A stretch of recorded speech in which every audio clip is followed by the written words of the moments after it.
It all starts with a smell. Not just any smell, but the scent once carried by Princess Diana, the mother Harry adored and lost far too soon. Imagine this. The night Meghan Markle first locked eyes with Prince Harry, she wasn't just wearing perfume. She was wearing Diana's favorite fragrance. To Harry, that scent wasn't just about attraction. It was memory. It was fate. It was destiny whispering through the air. But to those who really knew Meghan, oh no, this wasn't some magical coincidence. This was preparation, a carefully thought-out trick designed to stir emotions Harry simply could not resist. And now, after 10 years of complete silence, Trevor Engelson, Meghan's ex-husband, is finally breaking his silence, tearing down the carefully constructed fairy tale. Trevor says that meeting, the one that looked like pure magic, was never about fate. It was about manipulation. The shocking question he leaves us with is this: did Harry ever really have a choice? For a whole decade, Trevor didn't breathe a word. He didn't run to the tabloids. He didn't write a tell-all. He didn't even throw out small hints about what his life with Meghan was like.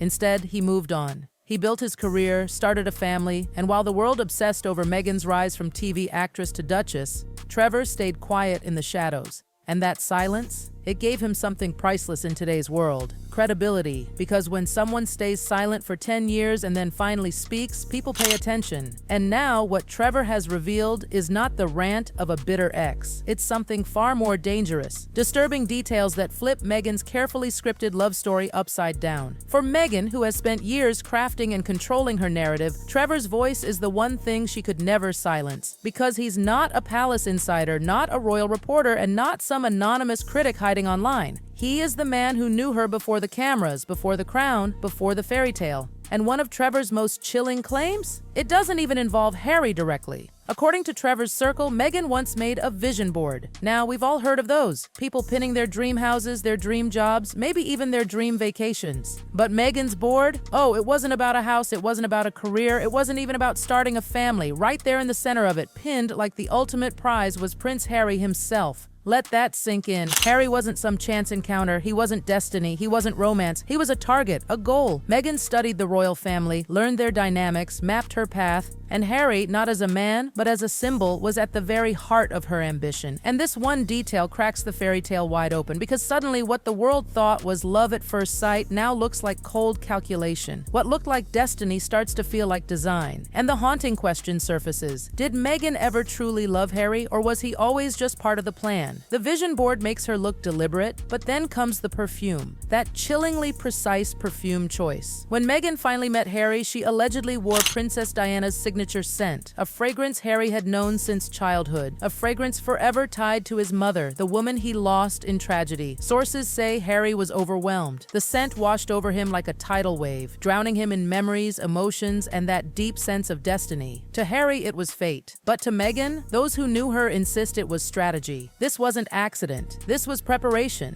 It wasn't just perfume. It was part of a larger pattern. The vision board, the mindset of marrying for money and status, and now the literal scent of Diana wrapping itself around Harry's heart. Every step was carefully chosen, carefully staged, designed to bind Harry to her. And once you see that moment not as magic, but as manipulation, it forces a far darker question. If their first meeting was staged, then how much of their love story is real and how much of it is manufactured? For years, Harry stood like a shield in front of Meghan. He fought off tabloids. He pushed back against the palace. He dismissed every whisper that dared to question her story. He was her knight, her defender, her protector. But now, the voice shaking their world isn't a tabloid, isn't the palace, isn't some critic. It's Trevor Engelson, the man who lived with Meghan long before Harry even knew she existed. And according to insiders in Montecito, these revelations have rattled Harry to the core. He's been retreating into corners of their mansion, avoiding Meghan's infamous outbursts. One insider put it bluntly: he's tired of defending her. Every time he thinks the storm is over, something new explodes. And this time, it's from her past, something he can't control. And then came the line, that invisible fracture in their marriage. Out of pure frustration, Harry reportedly snapped, "Stop blaming the palace for everything." It was more than a slip. It was the raw voice of a man worn down.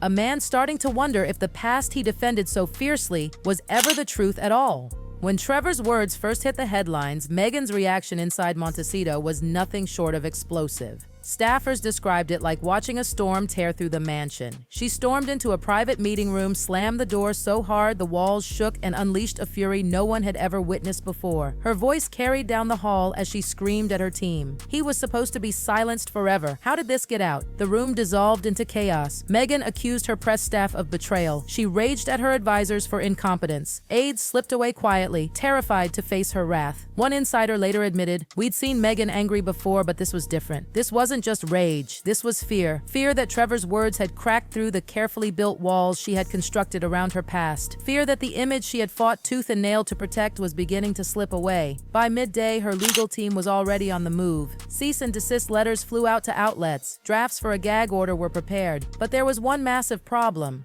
Trevor had never signed a non-disclosure agreement during their divorce. Legal experts pointed out the obvious. If Trevor's claims were false, Meghan could simply deny them. She could step in front of any camera and say, "That's not true." But she didn't. Instead, her response was pure panic. And in the court of public opinion, panic speaks louder than words. Her lawyers fought furiously, but without an NDA, their hands were tied. Trevor's words were already out. The damage had been done. And the harder Meghan tried to silence him, the louder his voice seemed to echo. Behind those polished Montecito walls, whispers tell of a bizarre hidden space. A soundproof chamber staff quietly call the Rage Room. Former employees claim this room was built for one purpose: to contain Meghan's explosions. Supposedly designed to withstand screaming, crying, even objects being thrown, it was her private place to unleash what the world would never see. And after Trevor's revelations spread, the Rage Room earned its name. 2 vases shattered, a lamp kicked over, glass scattered across the floor like storm debris. Whether the room really exists or not, the symbolism is clear. To the world, Meghan presents herself as composed, graceful, dignified. But behind those walls, a darker picture emerges. A duchess at war with her own demons. As the scandal swelled, Meghan's calendar began to empty. A high-profile women's business summit in Los Angeles? Canceled. A charity Q&A in New York? Canceled.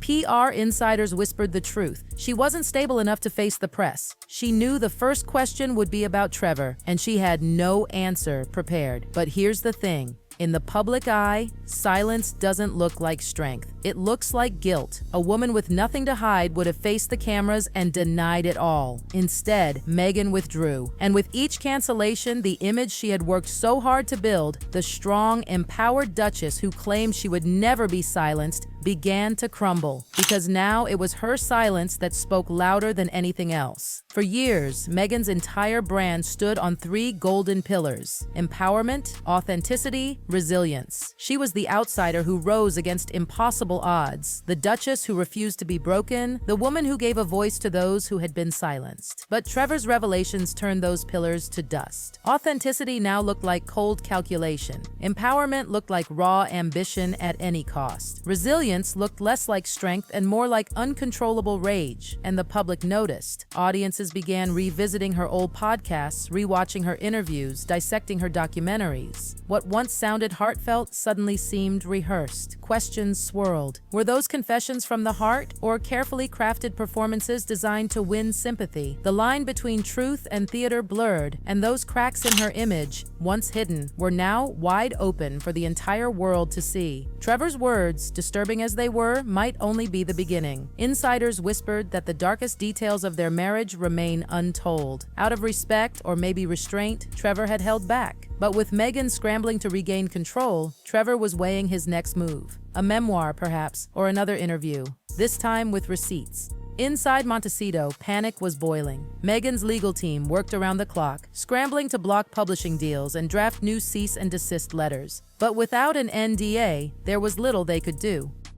For once, Meghan's legendary grip on the narrative was slipping. And that was the most dangerous thing of all, because for years, Meghan told the world one story: the misunderstood duchess, the silenced victim, the outsider crushed by the crown. But Trevor's story? It didn't come from palace insiders or gossip reporters. It came from the one man who knew her before the fairy tale, the man who had no reason to chase headlines, the man who saw her without titles, without power, without the cameras. And now his silence was shattered, his voice only growing louder. The looming question was no longer whether Meghan could silence him. It was something far scarier. Who else might follow? Because once one voice speaks, others often do too. And suddenly, Meghan stood on the edge of a reckoning. The truth she tried to bury was clawing its way to the surface. The silence she demanded was broken, and the man she thought she had left behind, he was finding his voice. This wasn't just scandal. It wasn't just rumor. It was the start of something much larger, because the truth now had a voice, and for once, that voice wasn't Meghan's.